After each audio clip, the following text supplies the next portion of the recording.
Bom dia, meus amores, tudo bem com vocês? Então, nós temos aí na página 76 sobre o segundo reinado.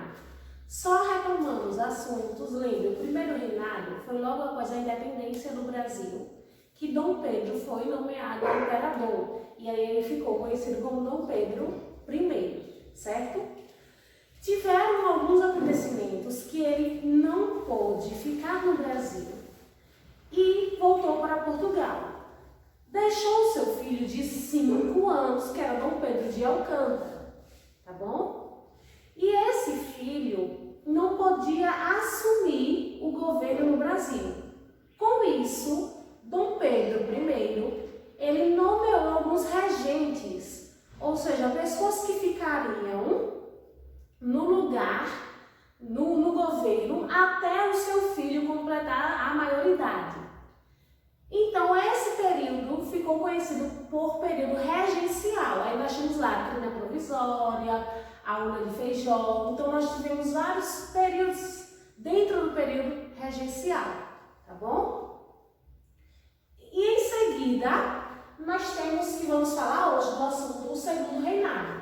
O segundo reinado, na página 76, começou em 1840, chegando até 1889, quase 50 anos de governo, certo? Aproximadamente 50 anos. Então, com a mudança da Constituição, certo? Declarou a maioridade de Dom Pedro de Alcântara, ou seja, ele assumiu em 1840, com 14 anos, o governo do Brasil. E aí ele foi nomeado a Dom Pedro II, porque vem em sequência, né? Dom Pedro I, Dom Pedro II, que é o seu filho. E aí, o segundo reinado, ele vem com um aspecto, né? Uma política de conciliação. Ou seja, Dom Pedro II, ele nomeou para os ministros políticos pessoas do Partido Conservador e Liberal, certo? Então ficou conhecida como uma política de conciliação. Além disso, Dom Pedro II, ele influenciou muito ele promoveu, né? Além de promover uma política de conciliação, ele trouxe aí um incentivo à cultura brasileira, dando destaque a vários escritores, pintores e músicos. Além desse incentivo à cultura brasileira, ele modernizou, no período que ele estava governando o Brasil, teve uma modernização dos meios de comunicação e transporte. Na página 77, nós temos aí algumas mudanças importantes, algumas transformações que ocorreram no segundo reinado com Dom Pedro de Alcântara, que foi nomeado a Dom Pedro II. O surgimento das indústrias, certo? A construção de estradas de ferro. Quando a gente fala em modernização de transporte, nós podemos falar, assim, das estradas de ferro, certo? A instalação de usinas, a criação de estaleiros para construir navios, modernização dos meios de comunicações e de transportes, desenvolvimento dos correios, certo? A criação de várias escolas, a instalação de um cabo telegráfico submarino ligando o Brasil à Europa e o desenvolvimento da agricultura, principalmente no cultivo de café. Então, quando nós falamos em café, o café é o produto mais importante dessa época. Na página 77, vocês vão perceber que ele ficou conhecido como ouro negro. Por quê? Porque ele era muito importante, certo? Era um produto que acelerava a economia do Brasil, tá bom? Então, o café foi trazido para o Brasil por Francisco de Melo Palheta, certo? Então, ele trouxe as mudas de café e esses pés de café passaram a ser cultivados em várias províncias, tá bom? E aí ele se tornou o principal produto de exportação do Brasil. Então, o governo de Dom Pedro II, ele se destacou justamente por essa questão da agricultura, da plantação de café, da economia, né? E também lembrando que foi um período de paz interna, certo? Foi um período de paz interna e, como eu disse a vocês, já havia falado, foi um período de crescimento econômico do Brasil, certo? Mas nós não podemos deixar de falar que também houveram alguns conflitos, porém existia uma paz interna. E um dos conflitos, certo? Uma das poucas lutas armadas que o Brasil participou, certo? Que foi uma das mais longas, foi a Guerra do Paraguai.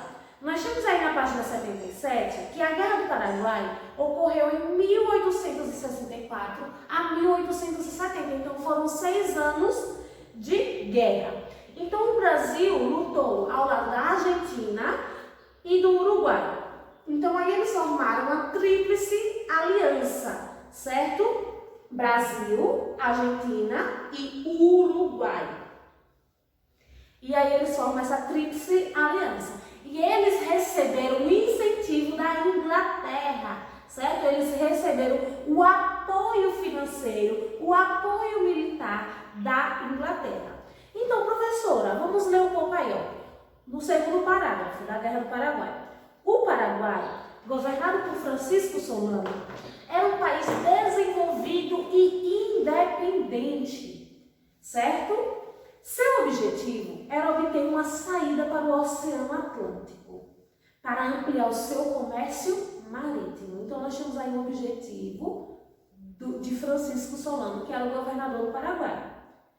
E a guerra teve início quando o presidente do Paraguai mandou aprisionar um navio brasileiro que navegava pelo Rio Paraguai, que, assim como o Rio de Prata e Paraná, era utilizado pelos 4 países para comércio de mercadorias.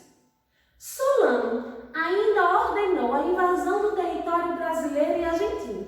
Então, além de Solano prender, aprisionar um navio, que aqueles rios eram feitos para o comércio marítimo desses 4 países, Solano pediu para aprisionar esse navio. Além de aprisionar esse navio, Solano também tentou invadir o território brasileiro e argentino. E aí, após 6 anos de batalhas, o Paraguai era um país devastado. Milhares de pessoas morreram durante o conflito e a economia foi destruída. Parte do seu território passou a pertencer aos países adversários. No Brasil, o governo imperial contraiu uma nova dívida com a Inglaterra, porque lembra que a Inglaterra apoiou financeiramente e também militar para a Tríplice Aliança. Então, o governo do Brasil, ele tem uma dívida com a Inglaterra, certo?